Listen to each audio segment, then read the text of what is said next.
So hello guys, welcome back ulit sa ating channel. So matagal-tagal tayong hindi nakapag-video. So nasa 3 weeks na. So busy lang ng konti guys. So ngayong araw na to, mag-ano tayo, update tayo ng last video natin tungkol sa Maple, kung ano na nangyari. So bago ang lahat, intro muna tayo guys.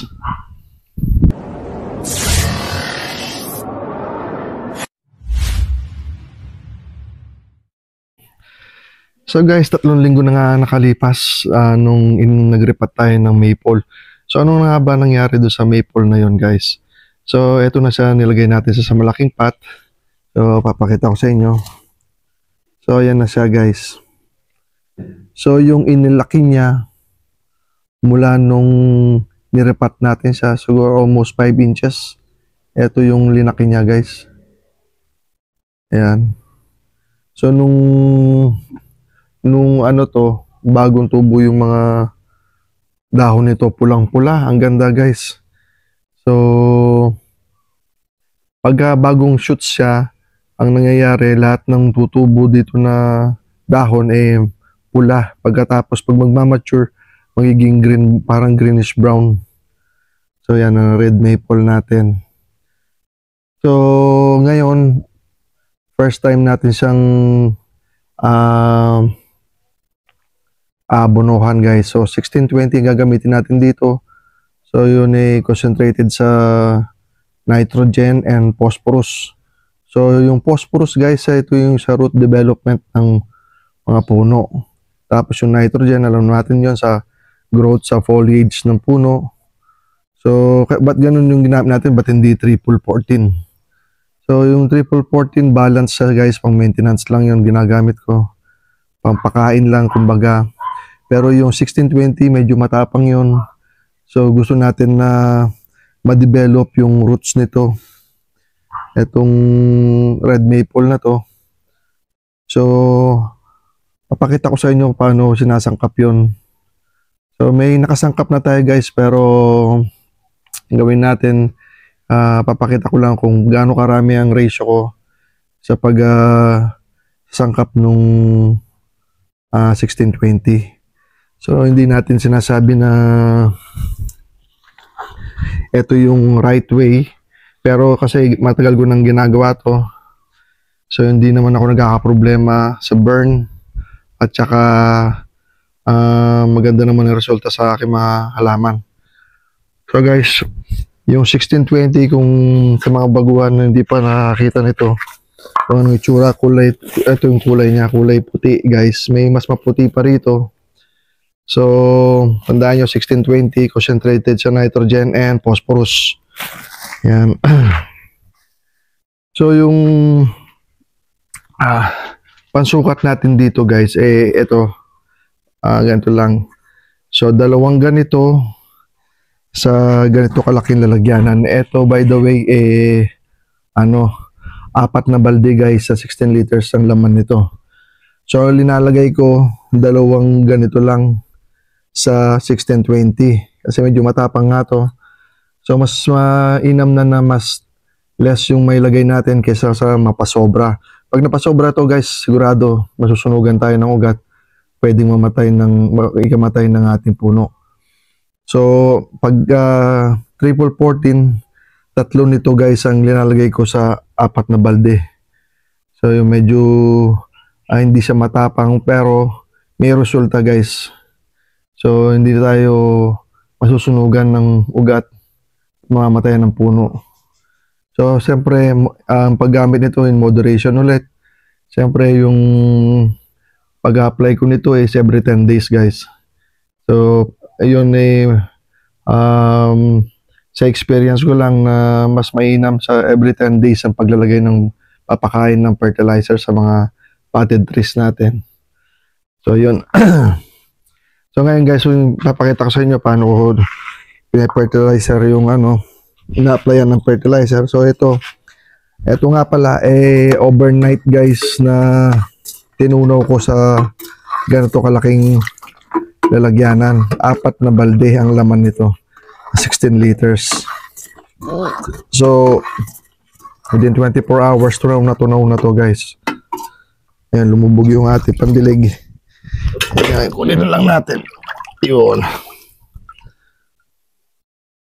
So yung pag-apply ko nito sa aking puno, siyempre medyo matabang to guys. Hindi to kalakasan yung ano niya, yung timpla niya. So ginagawa ko, ayun lang. So diligan lang natin to ng palibot guys. Yan.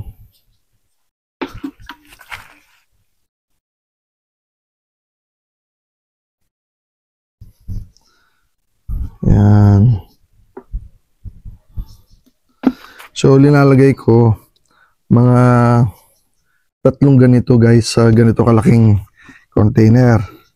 Kasi nga ang nakalagay na medium dito ang tawag dun yung river sand na inugasan natin. So pag magpapakain ako ng puno, pag river sand yung ano niya, so inaya ko tumulo dito sa baba. Pag tumulo na sa baba, tama na yung 3 guys sa ganito. 3 ganito na hanggang dito lang naman ang laman nito. Yan. So meron pa akong isang dito binigay ng tita namin, isang red maple din. So halos magkasabay lang to rin Pat. So siguro nauna lang yung isa sa video natin ng 3 araw. So ito rin, ganun din yung linaki niya, almost 5 inches din. Ayan o. Ayan guys o. Kung unang labas nito, pulang-pula talaga guys. So napakaganda. So nakita nyo yung spot nito kung saan ko nilagay hanggang 12 o'clock. Nakabilad dito. Tapos pagdating ng hapon, nakalilim na. So yun. So by the way, shoutout nga pala kay Tita Presi. So siya nagbigay nito sa akin. Isang puno na to. So mahilig din siya sa mga halaman. So pero yung sa akin guys, puro pagbubonsai at saka mga fruiting trees ang inaalagaan ko. So ayan.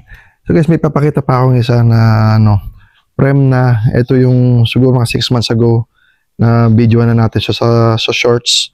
So pakita ko yung itsura niya sa inyo nung unang sukat muna natin yung video. So guys, ito yung puno na sinasabi ko sa inyo. So, ito yung nasa shorts natin 6 to 7 months ago.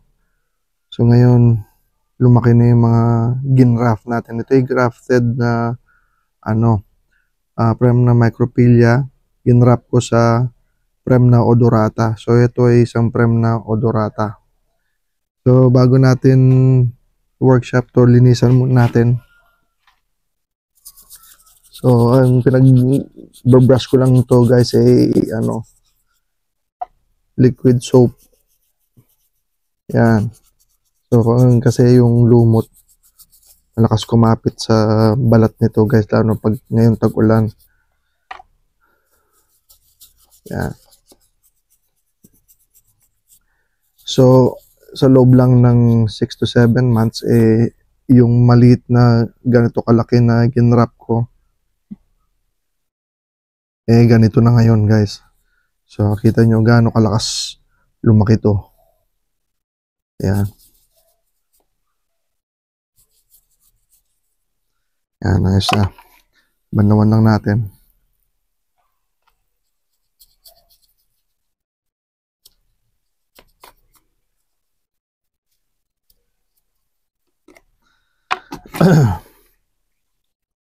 So, ngayon guys, yung gagawin natin dito,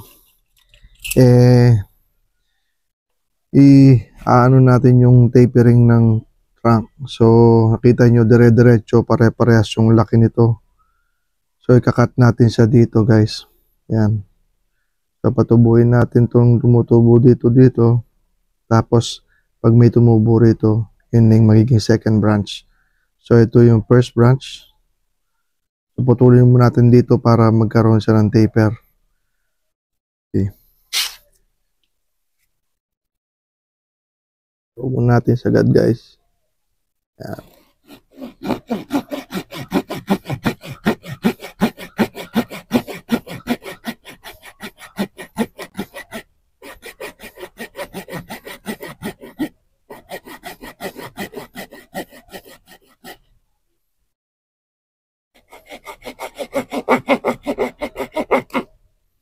Yung, so hindi pa nadamay yan. So, tanggalin lang natin to guys.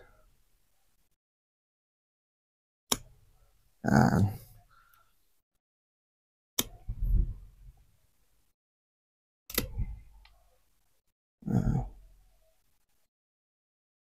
So, syempre, nag-cut tayo. Nililinisan natin yan, guys.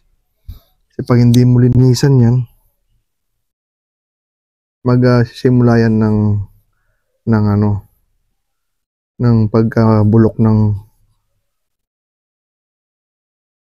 puno niya. Magda-dieback siya pag hindi mo siya lininis yung mga rough edges, guys.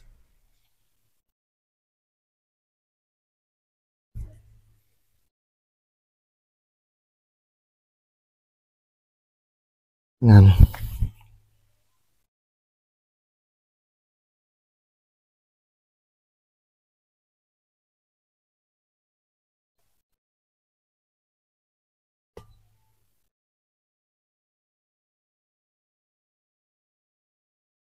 Yan.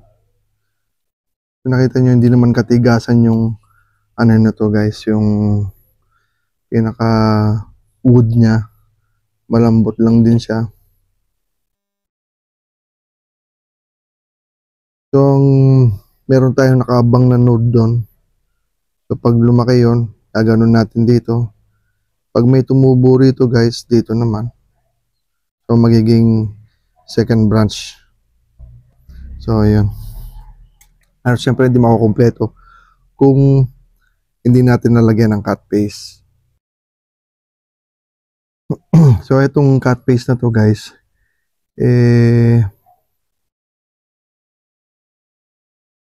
ano lang to, homemade. Ito ay isang, ano, latex paint, ordinary latex paint, nilagyan ko lang ng fungicide.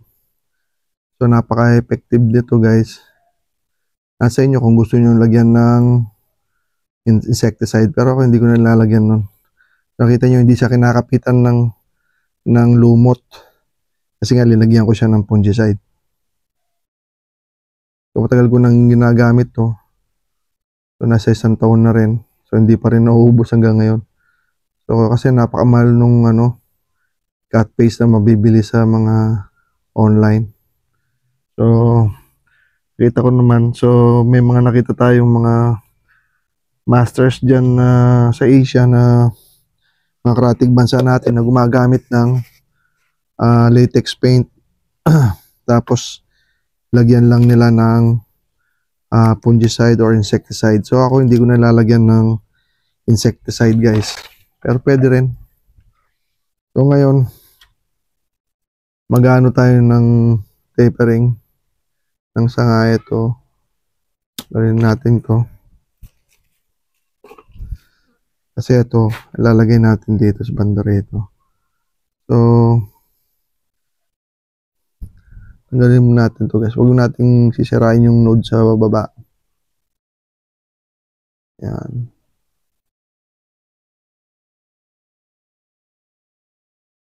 Yan. Huwag nyo lang sisirain yung node sa baba. So, wire natin to. So, gamit lang tayo ng maliit na wire.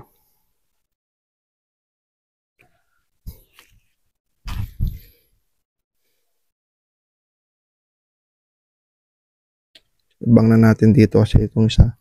I-wire ko rin to. Yan. Tapos, yan. So guys, huwag nyo lang ngayaan matakpan yung mga yung mga nodes nito kasi masisira yung growth ng mga niya, mga buds. So yun lang. Yan. Ilalagyan lang natin ng konting laro. Tatasin natin ng konti.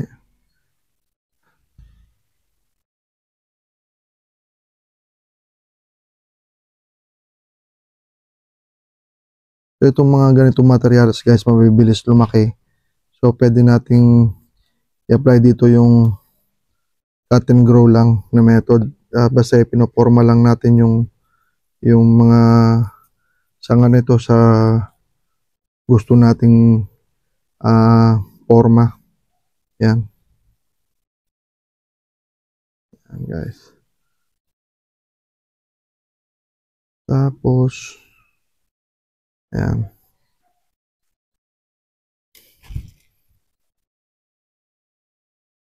Tuloy natin dito guys. Yan. So dapat alternate. Tanggalin natin itong isa.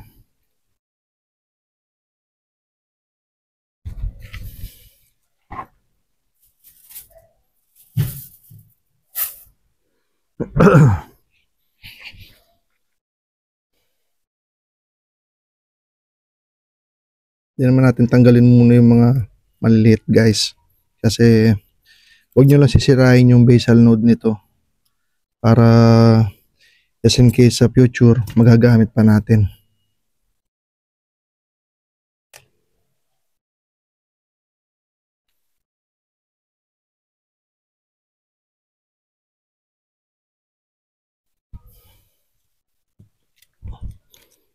So, yan. Kaharang kasi. Pwede natin tanggalin for a moment to kasi hindi pa natin kailangan. Huwag nyo lang sisirain yung basal node.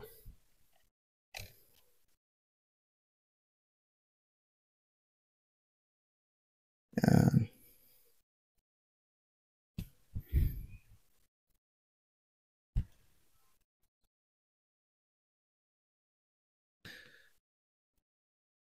So magandang tingnan guys kung alternate yung mga ano natin, yung mga secondary branches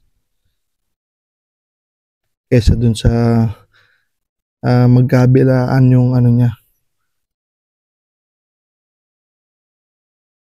So hindi kaya, doblehin lang natin.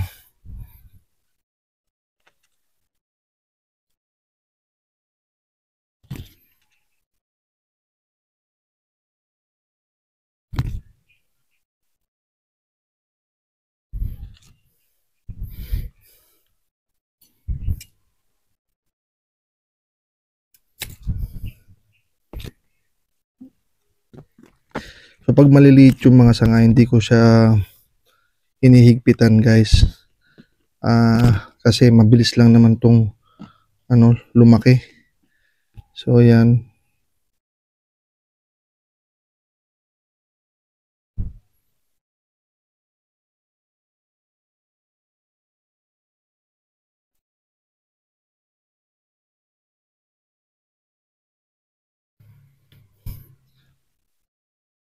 So kahit winire natin to guys, hindi nangangahulugan na eto na yung magiging forma at hindi na natin puputulan. No?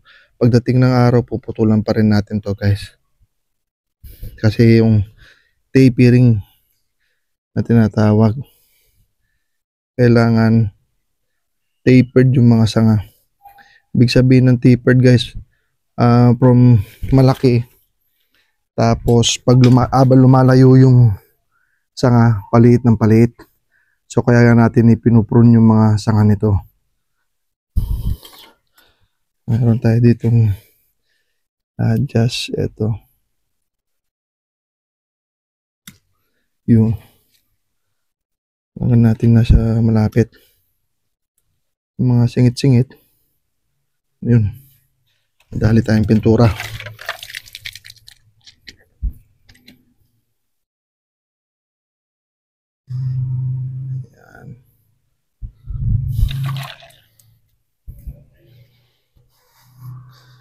So yung mga mesa singit-singit guys na hindi natin kailangan, tanggalin na natin. Kasi makikiagaw pa yun sa nutrients ng mga sanga. So ito, para ko to dito ilagay, pero maliit pa siya. So hindi ko muna ito i-wire, baka mapisa lang. Ito rin, ayan ko muna itong mga to. Kasi mapipisa lang to pag winire natin. So meron tayo dito So sa tingin ko, pwede na tong ano, i-wire. At so ito nasa singit, tanggalin natin to. Ito tanggalin natin to. Yan. So ito yung gagawin natin dito. Magtutuloy. Yun. Nahila pa. So ayan guys. Ingat lang kayo pag nag-workshop kayo kasi pag nabalian ka na ng sanga, uulit ka na naman ulit. So ayan.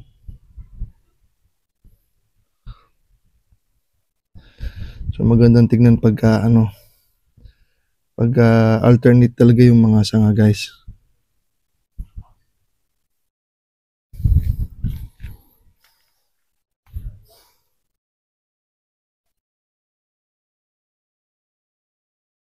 Yan. So ito kahit nang ganyan kahaba yan guys, pagdating ng araw putulan pa rin natin yan dito. Iiksi. Tapos another taper na naman yun. Tanggalin natin muna yung mga sanga nito kasi hindi natin kailangan muna sa ngayon. I-wire natin to guys.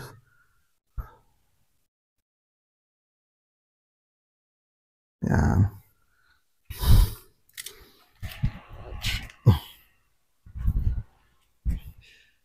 So ito iaabang na natin dito. Laging sa ibaba ang lagay ko ng wire guys para nakatago. Pero kahit na nasa taas pwede naman, kaso nga kung makikipag-compete ka, yun lang ang maging problema mo pag makikipag-compete ka. Ako kasi hindi naman ako nakikipag-compete, hobby lang natin to.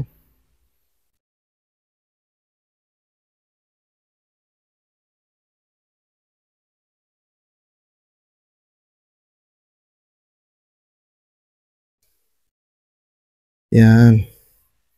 So ito nakaabang lang to guys. Bali dito ko to ilalagay. Yan. Papunta rito. Sa taas. Gaganon natin sa taas.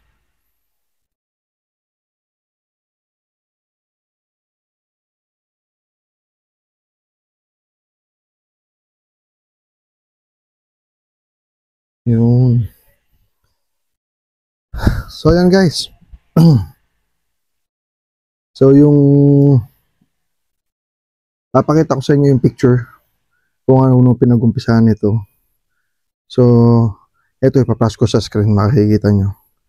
So yan itong picture na to, ito yung 6 to 7 months ago na in-upload ko sa shorts guys.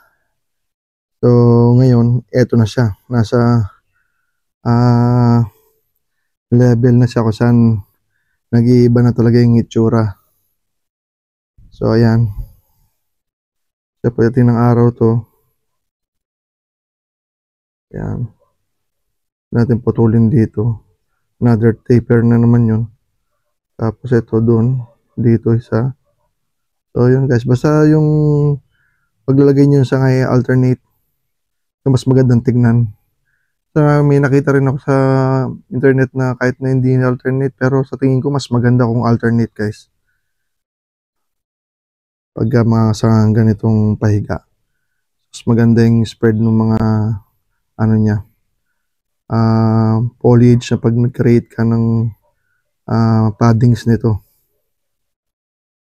So ayan, so dito to pagdating ng araw, nakikita ba? Ayan, eto dito to guys pagdating ng araw.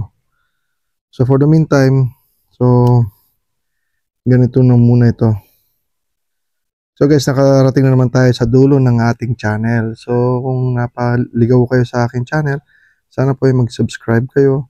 So wala naman tong bayad. So nag-change yung mind nyo, pwede naman yung burahin, nasa sa inyo yun. So, kung nainip man kayo sa video ito, ay pasensya na po. Ang layunin ko lang ay makapag-share sa mga experience ko sa paghahalaman. So guys, hanggang sa muli, thank you for watching The Yard Grower.